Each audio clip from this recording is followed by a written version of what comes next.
From the east to the west, how did the Muslims, in such a short time, spread their influence from the heart of Arabia to North Africa? Umayyad, with a powerful army and unwavering faith, they reached the Atlantic shores, but their ambitions didn't stop there. The next target was Europe. 711. Who could have imagined that Tariq ibn Ziyad's crossing of the sea would change the fate of the Iberian Peninsula forever? Under his bold military leadership, the Muslims clashed with the forces of King Roderick. As Roderick waited, his unexpected fate came swiftly, sudden death and the end of his empire. Was the fall of the Visigoths the beginning of a new era? But Al-Andalus wasn't just a battlefield. How did this land become a hub of knowledge and art, while the rest of Europe was submerged in the Dark Ages? From Cordoba to Seville, the Islamic civilization in Al-Andalus rose to become a beacon of knowledge and thought. But could this glory last forever? While Muslims were divided, external forces were working. Isabella and Ferdinand II united against this grandeur. How did Granada, the last Muslim stronghold, become the final target of the Catholic forces?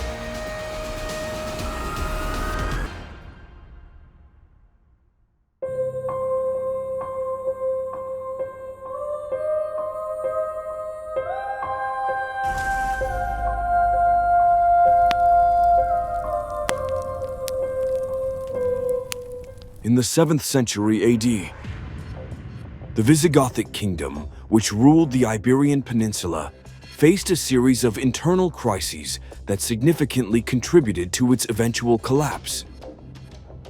The kingdom extended across present-day Spain and Portugal, and the Goths were known for their strong military structure, which helped them control the lands for decades. However, by the time King Roderick came to power, the kingdom was suffering from severe issues. The decline of the Goths was partly due to internal conflicts over the throne. After the death of King Witza, a power struggle erupted among Gothic nobles over who should succeed him, leading to a significant split among the army and nobility. Roderick ascended to power amidst these conflicts, but his legitimacy was questioned by many local leaders, resulting in increased unrest throughout the kingdom. During this critical period, the Berber and Muslim tribes in North Africa, led by the Umayyad Caliph Al-Walid ibn Abd al-Malik, were closely monitoring the situation in Andalusia. Although some Muslims had previously raided the Iberian coast, the weakness of the Goths made the opportunity for invasion more enticing. The collapse of the Gothic system was on the verge of climaxing with the start of the Islamic campaign that would change the course of Iberian history.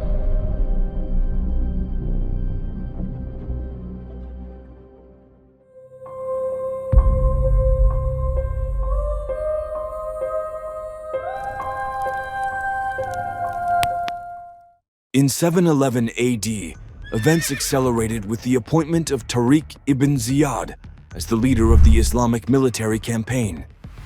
Tariq ibn Ziyad was a Berber officer serving under the Umayyad governor in North Africa, Musa ibn Nusayr, and was known for his intelligence and military acumen. The decision to invade came after Julian, the exiled Gothic governor of Ceuta, sought Muslim support against King Roderick following a sharp disagreement between them. Tariq ibn Ziyad led his forces across the Strait of Gibraltar, which was later named after him, becoming the primary route for Muslims into the Iberian Peninsula. Legend has it that Tariq delivered his famous speech to his army, emphasizing that there was no turning back and that victory or death was their only choice. This spiritual and moral encouragement was crucial in strengthening the resolve of the Muslim army.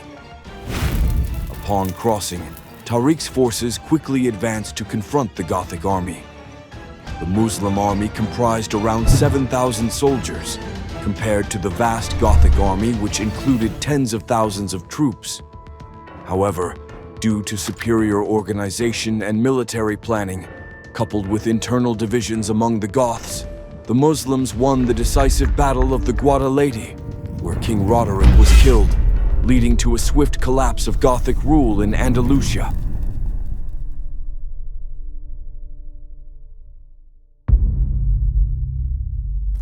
After the victory at the Battle of Guadalete and the death of King Roderick, the Islamic forces continued their rapid expansion within the Iberian Peninsula.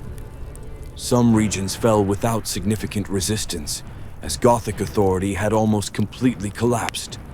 Major cities like Seville and Córdoba were quickly captured, allowing the Islamic State to expand its territory in the region.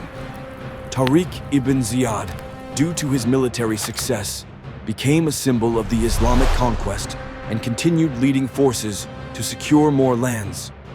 By 718, the Umayyads had almost completely dominated the Iberian Peninsula, with only a few areas in the north remaining outside their control. Meanwhile, the Umayyad governor, Musa ibn Nusayr, joined Tariq to continue the campaign and ensure political stability in Andalusia. Under Umayyad rule, Andalusia became a province of the Islamic Caliphate, with Córdoba chosen as the capital of this province being a pivotal step. Córdoba became the center of Islamic rule in the region, and over time, it developed into one of the most important cities in the Islamic world in terms of culture, science, and trade.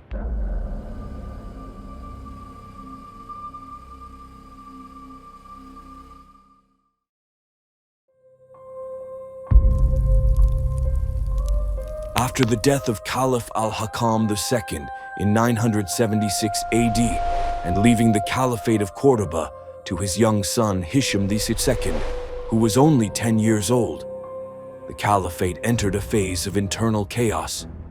This power vacuum led to the rise of al-Mansur ibn Abi Amir, a prominent court official who seized actual power in the country.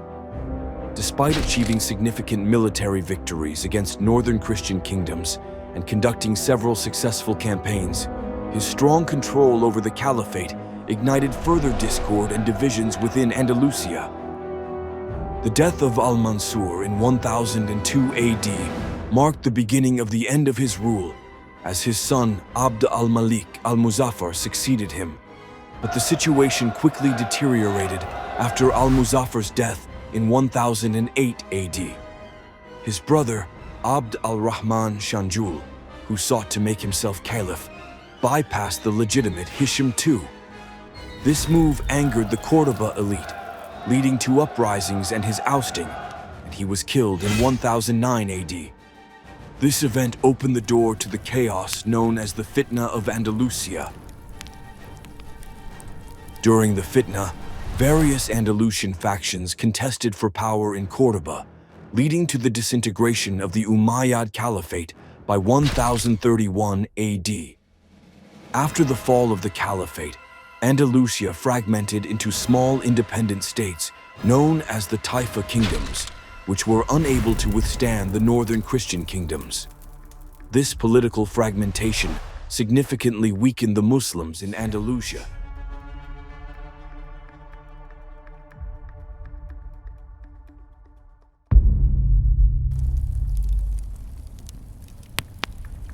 Over time, with the rise of the Taifa kingdoms, Muslims in Andalusia became unable to resist the increasing pressure from northern Christian kingdoms like Castile and Aragon. Christian kings began exploiting internal divisions among the Taifas to gain regional advantages. Between the 11th and 13th centuries, these kingdoms managed to reclaim much of Andalusia during what is known as the Reconquista. By 1236 AD, Córdoba, the great Umayyad capital, fell into the hands of Ferdinand III of Castile, followed by Seville in 1248 AD. By the end of the 13th century, Muslims in Andalusia were left with only the small emirate of Granada, which became encircled by Christian kingdoms. On January 2nd, 1492 AD, after the famous Battle of Granada, the last ruler Abu Abdullah Muhammad XII surrendered the keys of the city to the Catholic monarchs, Isabella I of Castile and Ferdinand II of Aragon. This was under the Treaty of Granada, which initially guaranteed the religious and cultural rights of Muslims, but these rights were not respected for long. By the end of the 15th century, the Christian kingdoms of Spain had nearly completed the reclamation of Islamic lands. However, instead of tolerating Muslims and Jews as promised in their treaties, the Catholic monarchs began implementing harsh measures to exclude them from Spanish society. The primary goal was to unify the Iberian Peninsula under strict Catholic rule, leading to painful decisions that resulted in the end of Islamic and Jewish presence in Spain.